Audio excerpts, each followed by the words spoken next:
Seandainya saya meninggalkan makam suami saya beberapa menit sebelumnya, saya tidak akan pernah melihat pesan yang mengungkap kebenaran yang begitu keji hingga hampir menghancurkan sisa hidup saya. Nama saya Margot Hayes.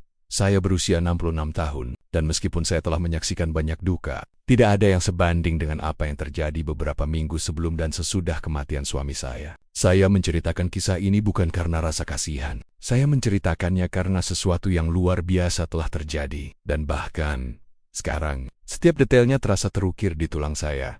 Hari pemakaman Ernest adalah hari paling sunyi sepanjang hidup saya. Saya tidak bisa menjelaskan kesunyian yang menyelimuti pemakaman itu. Kesunyian itu bukanlah jenis keheningan damai yang dibicarakan orang-orang saat pemakaman. Rasanya seperti ada tirai yang diturunkan di dunia. Bahkan udara pun terasa enggan bergerak.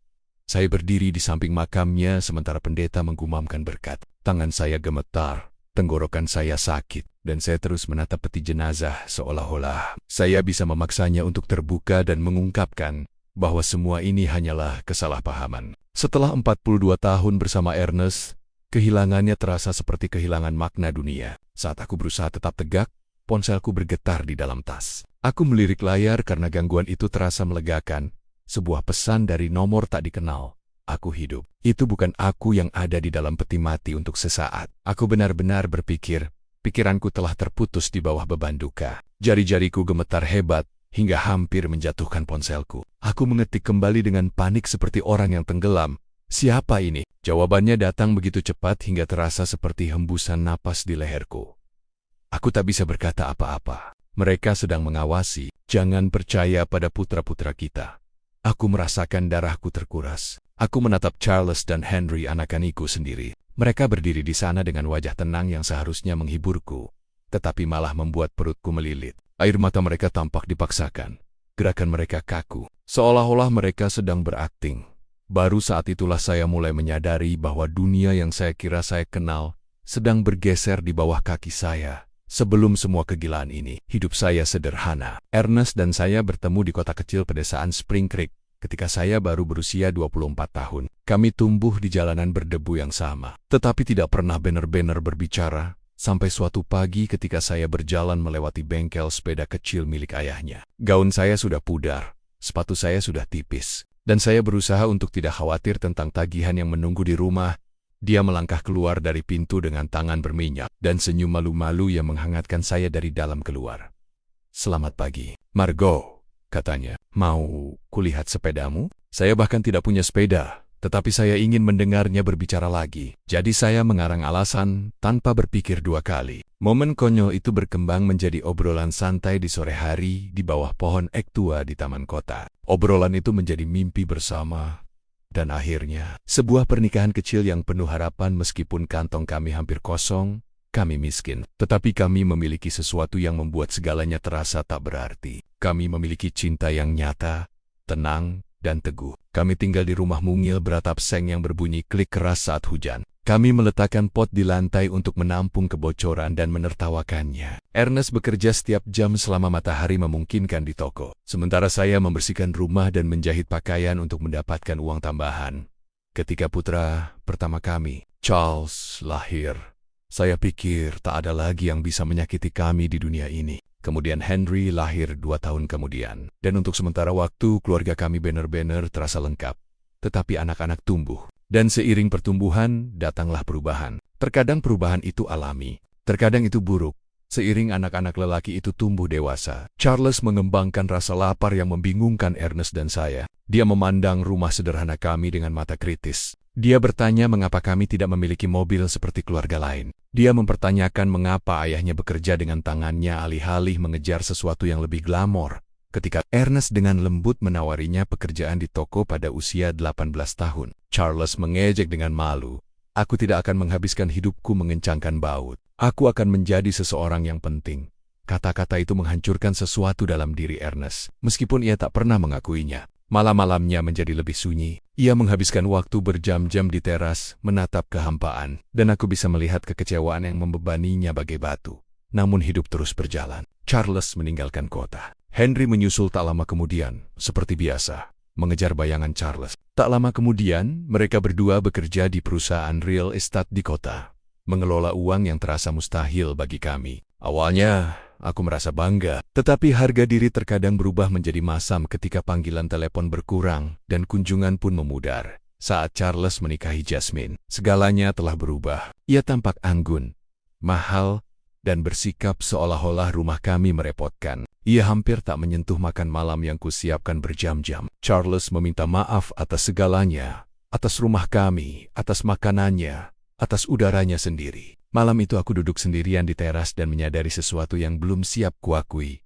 Putra-putraku, mereka telah menyakiti kami secara emosional, dan saya tidak bisa berbuat apa-apa untuk menghentikannya. Tahun-tahun berlalu. Jarak semakin dekat. Mereka membeli rumah-rumah indah di kota, dan memperlakukan kami dengan rasa iba dan ketidaksabaran yang canggung. Mereka mulai menyarankan agar Ernest pensiun, agar kami menjual rumah kami, agar kami pindah ke tempat pensiun di mana kami bukan lagi tanggung jawab mereka. Kata-kata mereka mengandung rasa manis yang terasa busuk. Ernest merasa gelisah. Dia merasakan sesuatu jauh sebelum saya. Suatu malam, saat kami menyesap kopi di teras, dia berkata pelan, "Margo, ada yang salah dengan anak-anak laki-laki itu. Aku bisa merasakannya. Aku menepisnya. Aku ingin mempercayai yang terbaik dari anak-anak kita. Tapi seharusnya aku mendengarkan, karena tak lama lagi, topeng itu akan terlepas dan menunjukkan betapa jauhnya mereka telah jatuh." 3 minggu sebelum kecelakaan yang merenggut Ernest dariku, Charles mengatakan sesuatu yang sekarang membuatku merinding. "Apapun yang terjadi, Henry dan aku akan selalu menjagamu saat itu." Saya pikir dia akhirnya menunjukkan kasih sayang. Sekarang saya tahu kata-kata itu adalah peringatan yang tidak saya pahami. Pagi ketika Ernest dilarikan ke rumah sakit, rasanya dunia seakan terkoyak. Mereka bilang sebuah mesin meledak di bengkel. Mereka bilang dia mengalami luka bakar dan cedera otak traumatis. Tapi sejak awal, ada yang terasa janggal. Charles dan Henry sudah ada di rumah sakit ketika saya tiba, meskipun pihak rumah sakit sudah menelepon saya lebih dulu. Dan alih-alih berfokus pada ayah mereka mulai bertanya tentang polis asuransi, formulir penerima manfaat, dan biaya medis. Rasanya aneh, tetapi keterkejutan itu membuat saya diam.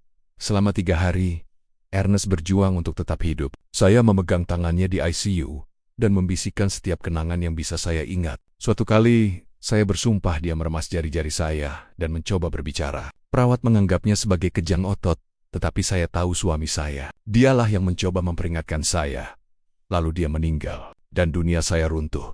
Charles dan Henry langsung bertindak dengan efisiensi yang tidak wajar. Pengurusan pemakaman, klaim asuransi, dokumen, tanda tangan, semuanya terburu-buru, terorganisir, dan terkendali. Tak ada ruang bagi saya untuk bernapas, apalagi berpikir. Pemakamannya sangat kecil, terlalu kecil. Orang-orang yang seharusnya hadir justru tidak hadir. Ketika saya bertanya kepada Charles mengapa rekan kerja Ernest tidak hadir, ia memberi saya alasan yang lemah dan tak masuk akal. Dan kemudian pesan itu tiba di samping makam. "Saya masih hidup, itu bukan saya. Jangan percayai putra-putra kita." Sejak saat itu, saya tak bisa lagi mengabaikan badai yang menghimpit saya. Hari-hari berikutnya dipenuhi keraguan dan ketakutan. Pesan-pesan itu terus berlanjut masing-masing, mengarahkan saya pada sesuatu yang lebih buruk. Periksa rekening bank. Lihat, periksa perubahan asuransi. Saya memeriksa meja Ernest dan menemukan catatan yang ditulisnya. Ia tidak percaya kepada Charles. Ia tidak mengerti dokumen-dokumen yang dibawa Henry kepadanya. Ia merasa tertekan. Ia takut. Saya menemukan polis asuransi yang baru-baru ini dinaikkan. Penarikan dari rekening bank kami yang tak pernah diceritakan Ernest. Tanda tangan yang tampak goyah dan mencurigakan. Naonya, Thompson di bank ingat Charles ada di sana saat beberapa kali penarikan. Gambaran yang terbentuk itu mengerikan. Lalu datanglah kebenaran yang akhirnya menghancurkan penyangkalan yang tersisa di kantor polisi. Sersan O'Connell menunjukkan laporan rumah sakit suami saya. Tidak ada ledakan, tidak ada kecelakaan di toko. Ernest tiba di rumah sakit dengan keracunan metanol. Cukup untuk menyebabkan kebutaan, kerusakan otak dan kematian. Cerita tentang ledakan mesin itu telah direkayasa, disembunyikan, dan orang-orang yang meminta rumah sakit untuk menyembunyikan informasi adalah keluarga dekat putra-putra saya. Pada saat itu, sesuatu di dalam diri saya mati bersama Ernest.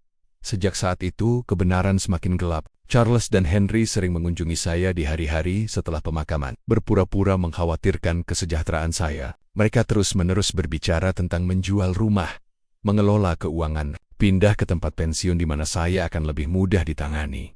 Setiap kata yang terucap dari mulut mereka terdengar seperti manipulasi. Saat itu, saya telah membaca surat terakhir Ernest. Surat yang ia tulis untuk saya ketika ia merasa bahaya mengintai, tetapi tidak tahu bagaimana menghentikannya. Ia memperingatkan saya, ia memohon saya untuk berhati-hati, dan ia berpesan agar saya tidak mempercayai siapapun, bahkan putra-putra kami sekalipun.